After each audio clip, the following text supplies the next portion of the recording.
On va cette fois-ci passer à un autre sujet. On va essayer de pousser la porte du salon, s'installer et laisser notre coiffe au bon soin des professionnels. C'est dans Causement Réunionnais.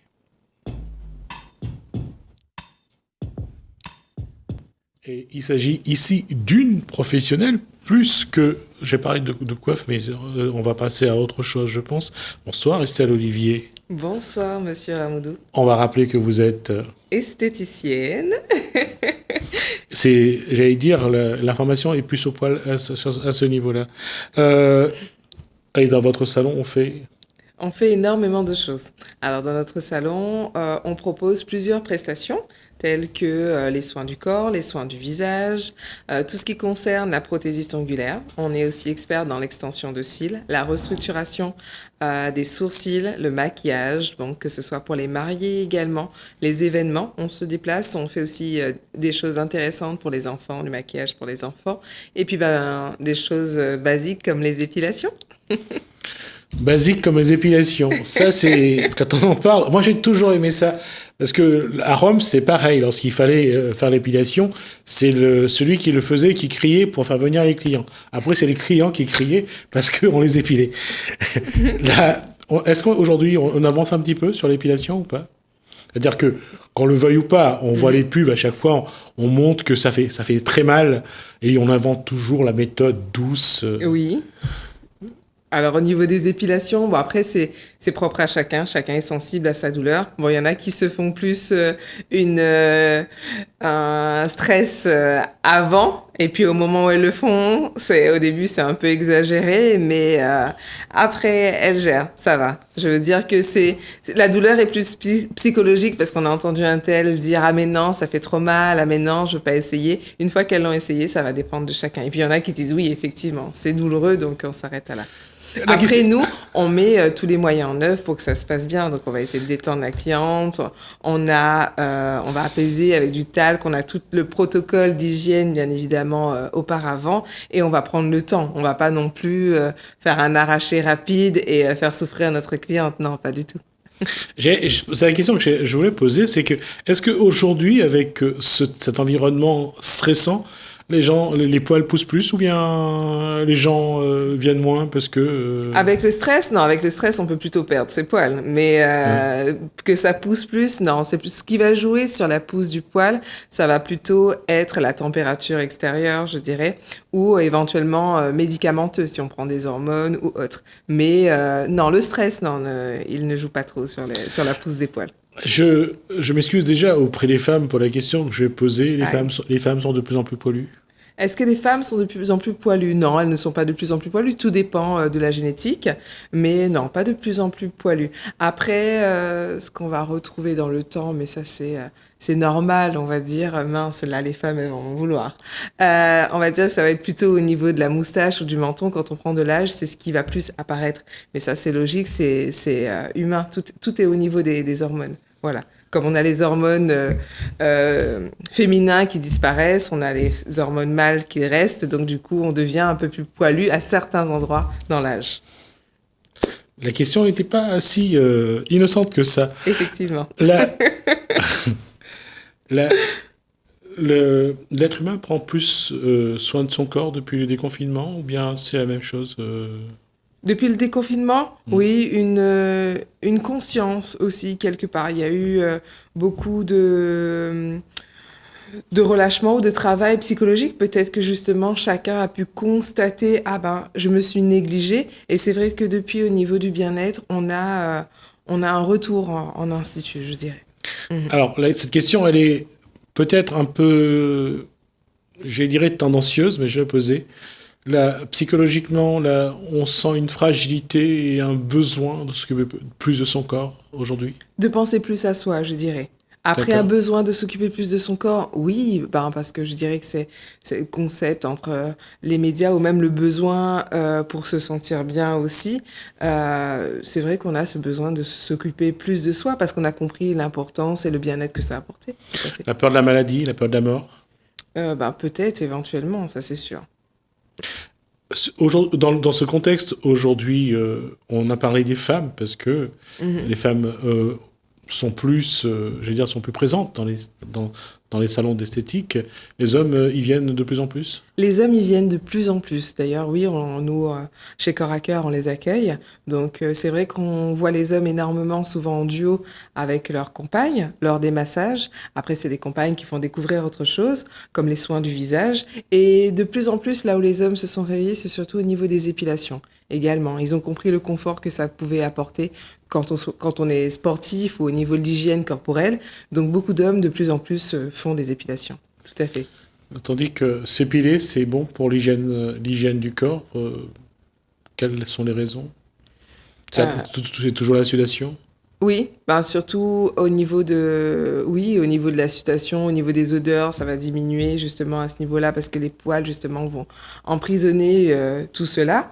Et après, c'est un confort corporel. Vaut mieux s'épiler que se raser entre le rasoir qui peut provoquer des infections, des irritations, des coupures, bien évidemment. Donc, la méthode de l'épilation est beaucoup plus primée aujourd'hui, tout à fait.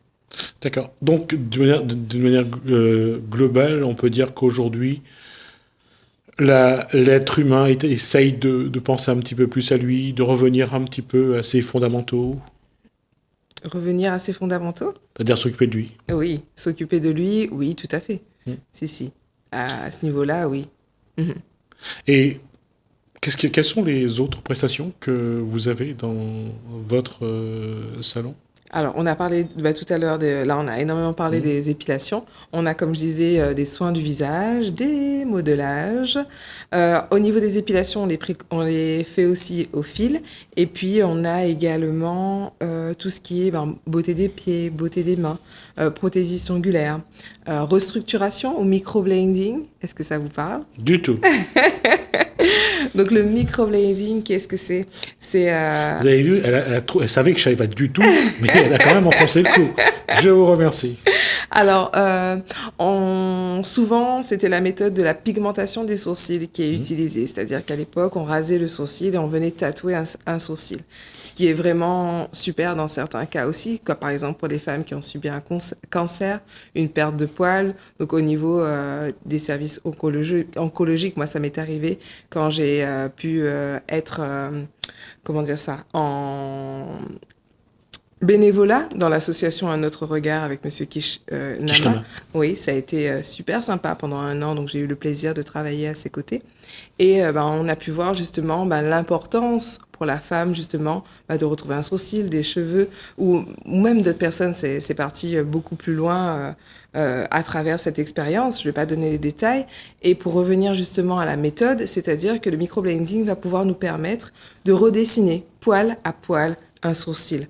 Donc là, on parlait de cancer, mais il y a d'autres femmes qui ont perdu, peut-être lié à un stress, des poils et qui ont envie justement de retrouver une ligne de sourcil. Ou à l'époque, c'était peut-être la tendance justement de s'épiler de manière très fine. Donc aujourd'hui, on a envie de retrouver un sourcil. Et le sourcil, c'est tout simplement le chapeau du regard. Donc ça fait le tout sur un visage. Voilà. Et il peut se pratiquer sur les femmes. Beaucoup de femmes le font, mais il peut se pratiquer également sur les hommes. Voilà, tout simplement. Après, c'est sûr qu'il faut un peu de courage parce que c'est un peu comme un tatouage. Et la douleur continue à me lancer le défi.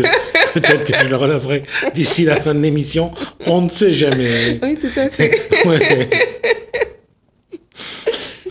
Allez-y, continuez sur ce que vous dites. Et donc, au niveau du microblading, oui, c'est vrai que ça peut changer. Vous pouvez, on peut le voir sur Internet, on peut le retrouver aussi sur notre site. On a des photos sur Facebook et pour celles qui sont intéressées, voilà, de pas hésiter à prendre contact avec nous. D'accord. Voilà. Alors, il y a quelque chose dont vous voulez me parler.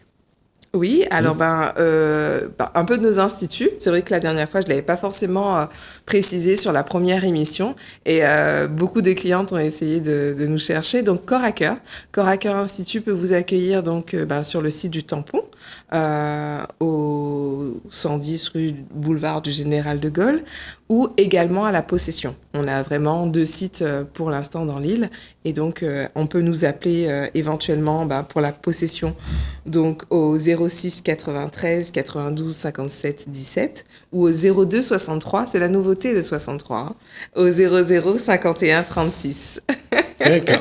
Donc ça, c'est pour le site de la possession. Pas pourquoi 63, c'est la nouveauté? On en a parlé aux infos dernièrement, que maintenant le 0262 était overbooké à l'île de la Réunion. Ah, donc d'accord. ils ont composé maintenant le 0263. D'accord. Voilà. Moi, il y a quelque chose que j'ai appris aujourd'hui. Là, puisque on voit que l'évolution fait que les gens essayent de prendre un peu plus de temps pour eux, là, ça veut dire que si on va faire un petit historique. Depuis 10-15 ans, comment a évolué justement l'esthétique, comment a évolué le comportement de l'être humain par rapport à l'image qu'il veut avoir de lui-même? Alors, c'est vrai qu'au début, l'esthétique, c'était uniquement... c'est vrai que ça a commencé par les débuts, c'est-à-dire l'épilation. C'était un phénomène, il fallait vraiment être bien épilé, médiatique, je dirais, hein, dans la forme, le fameux accent circonflexe à travers la télé, et ainsi de suite. Et puis après, c'est développé justement la prise de conscience, comment éviter le relâchement cutané. Donc on va faire un soin du visage. Comment éviter le relâchement du corps. Donc ça a été, d'abord on cherchait vraiment la nécessité avant le plaisir, je dirais. Pareil, au niveau des ongleries, donc de l'onglerie, je dirais plutôt, c'était vraiment... avant, c'était uniquement la simple pose de vernis que tout le monde pouvait faire à la maison. Maintenant, celles qui ont les ongles courts peuvent avoir, je vais exagérer, mais 10 cm d'ongles, entre guillemets, ou 2 cm d'ongles supplémentaires. On a envie d'avoir un regard changeant, donc on va se poser des extensions. Donc du coup, c'est vrai qu'au début, je disais que c'était plutôt une nécessité. Maintenant, c'est arrivé à un phénomène de mise en valeur de la femme en règle générale. Donc pour certaines, un besoin, parce qu'elles se disent, j'ai pas de cils, je vais en rajouter. Soit de manière à ce que ce soit plus visible ou de manière à ce que ça reste naturel. Donc aujourd'hui, j'ai envie de dire qu'on peut se faire plaisir ou rayonner en faisant le choix justement de changer son regard. Voilà. Alors justement, sur ce regard, la femme, elle entretient d'abord son image par rapport à elle-même ou son image parce qu'elle veut séduire On n'est pas l'autre. pas forcément dans la séduction. Je dirais que c'est plutôt son regard sur elle-même, avant tout. Voilà. Avant tout. C'est se dire, j'ai envie de m'améliorer, j'ai peut-être perdu des cils suite à une grossesse médicamenteuse, à la vie, à des soucis, et puis j'ai envie de me faire plaisir, tout simplement. Donc je vais m'offrir, pourquoi pas, une extension. Des fois aussi, c'est un regard, oui, je dirais c'est un conseil de la famille. Par exemple, ça peut être une jeune fille qui va conseiller à sa mère qui a vu justement une nouvelle méthode et lui dire, voilà, maman, il y a ça qui existe. Toi qui trouvais que tes sourcils disparaissaient, et j'ai trouvé la solution. Donc voilà, ça reste... C'est une bonne chose que l'enfant, j'allais dire conseille, incite le parent ou la mère à rester jeune, entre guillemets. C'est vrai que c'est un conseil, pas forcément rester jeune, mais un conseil utile quand on regarde justement la restructuration des sourcils, je reste là-dessus, parce que peut-être qu'elle n'avait pas connaissance justement de cette technique. Donc le fait d'avoir une jeune qui est à l'affût, ça peut se dire, ah mais oui, effectivement, donc ça existe. Donc pourquoi pas le faire? Parce que des fois, on ne connaît pas forcément l'existence des nouveautés. Oui, ça c'est sûr et certain. Il y a encore quelque chose qui est sorti très récemment dans l'esthétique. On parle maintenant aujourd'hui de camouflage de cernes de manière semi-permanente, donc c'est sûr que c'est autre chose. L'esthétique, je dirais aujourd'hui, c'est un peu comme le multimédia. Il y a des tendances et des nouveautés tous les mois. On a des choses tous les ans en termes d'évolution, c'est incroyable. Ça évolue très vite aujourd'hui. Très très vite aujourd'hui. Et c'est une bonne chose ou pas? Écoutez, c'est une bonne chose, je dirais. Parce que ça peut porter peut-être plusieurs alternatives avant la chirurgie esthétique et propre pour chaque cliente, en fait. Après, étant esthéticienne, si je dis certaines choses, ça va peut-être me trahir, mais c'est un peu ma pensée. C'est vrai qu'après, il y a des choses peut-être qui sont superficielles. Je veux dire que il y a quand même... On fait des choses pour notre cliente, mais on n'est pas magicienne. C'est-à-dire que si la cliente n'a pas une hygiène de vie ou autre derrière, là, je vais faire relativement l'exemple à l'hygiène ou au visage, c'est sûr que... pas l'hygiène, à la minceur, et au visage, c'est sûr que si on veut une perte de poids ou une amélioration au niveau de la peau, il y a quand même un peu de soin à donner. On va pas tout faire en institut. Et une chose qui est d'actualité, c'est le fait qu'aujourd'hui, tout le monde doit porter le masque dans les lieux publics clos. Mhm. Ça va interférer, ça va influencer sur l'esthétique ou pas?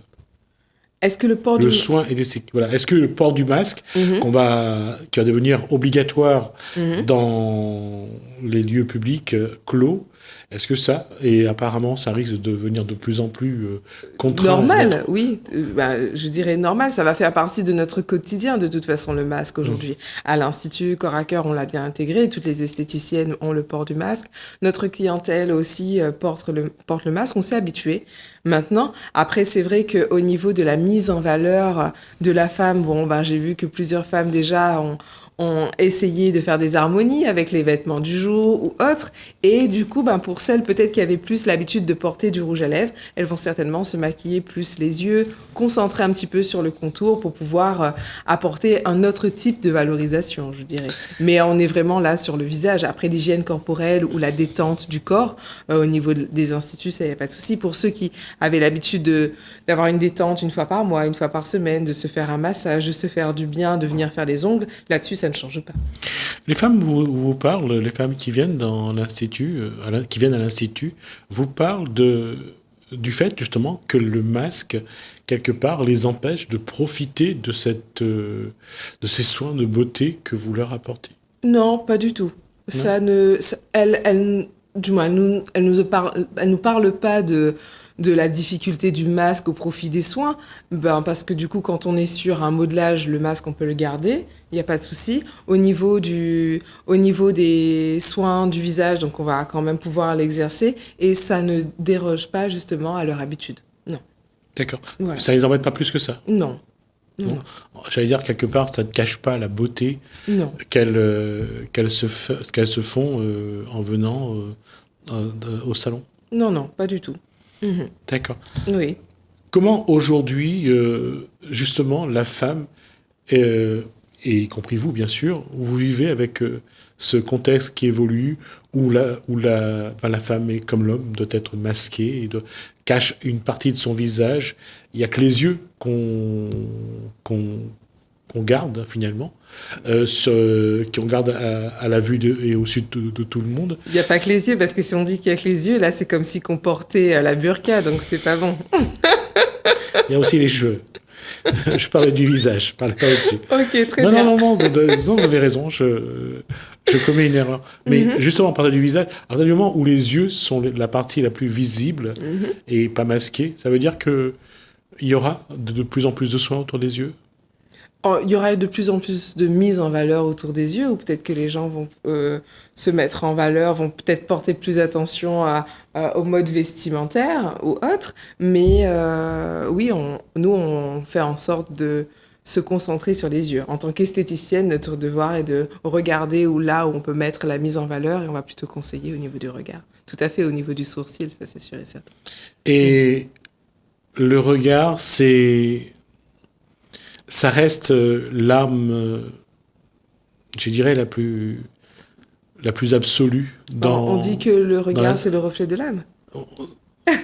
C'est vrai, je suis d'accord, mais ça reste une arme, je dirais, prépondérante dans peut-être pas la séduction, mais au moins de se montrer, quoi, dans son le image. Regard, on peut tout dire dans un regard. Hein. Donc c'est vrai que le regard, on n'est pas obligé de parler pour se faire entendre, mais regarder, c'est quand même quelque chose d'intéressant. Donc c'est vrai qu'avec le masque, même la bouche fermée, le regard peut tout dire, oui.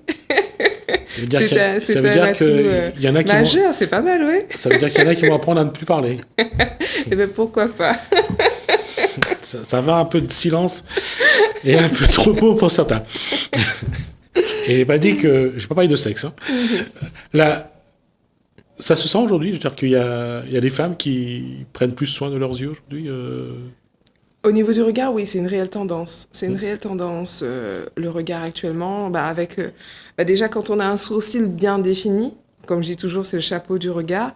On fait une pose de mascara, c'est pour moi déjà le minimum, voilà, au niveau du regard. C'est déjà une vraie mise en valeur. Ok. Après, au niveau de la technique, si on a envie de faire un peu plus au niveau du naturel, on peut porter un fard à paupières et finir avec un léger crayon ou l'eyeliner, le typique eyeliner au niveau des yeux. Et tout ça à l'Institut, on apprend. Si les femmes ont envie aujourd'hui de faire un stage au niveau du maquillage, on peut apprendre à redéfinir le regard ou à travailler en fonction du masque porté. Là-dessus, il n'y a pas de souci.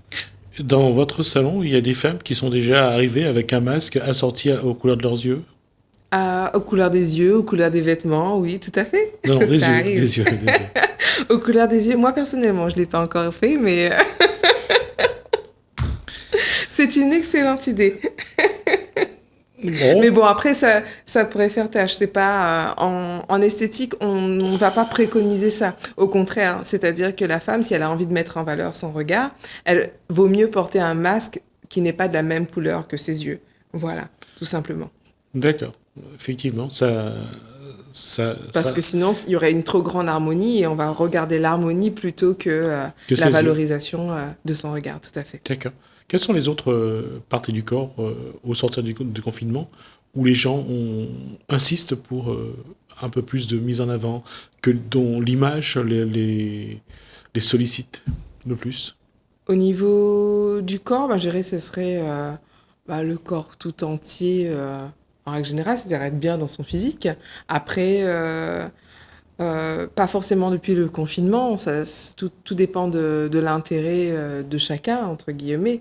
Et donc ça peut être aussi les mains à travers les ongles, ça peut être les pieds, ça peut être... Tout va dépendre du métier, je dirais, voilà. Comme certains dans le médical ne peuvent pas forcément porter du vernis, donc elles vont se les mettre sur les pieds, ou elles vont plutôt prendre soin du visage pour avoir un léger maquillage et puis refléter le bien-être. Tout va dépendre de la catégorie du travail, de ce qu'on fait ou de ce qu'on a envie de refléter au quotidien. Là, ça dépend vraiment de chacun.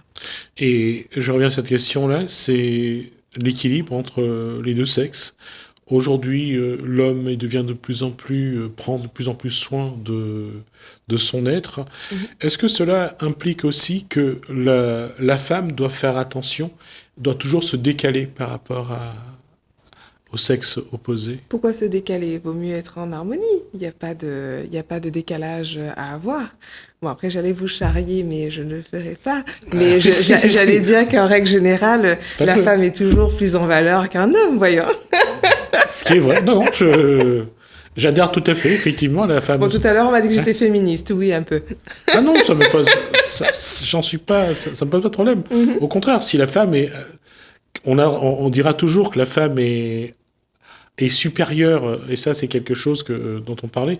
Pourquoi la femme veut être égale à l'homme puisqu'elle est supérieure? Ça, je l'ai...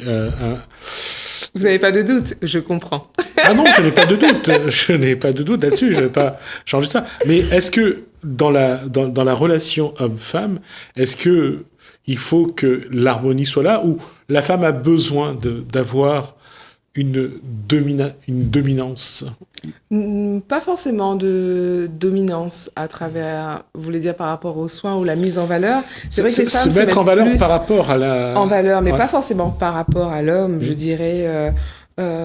c'est une prise de conscience au quotidien.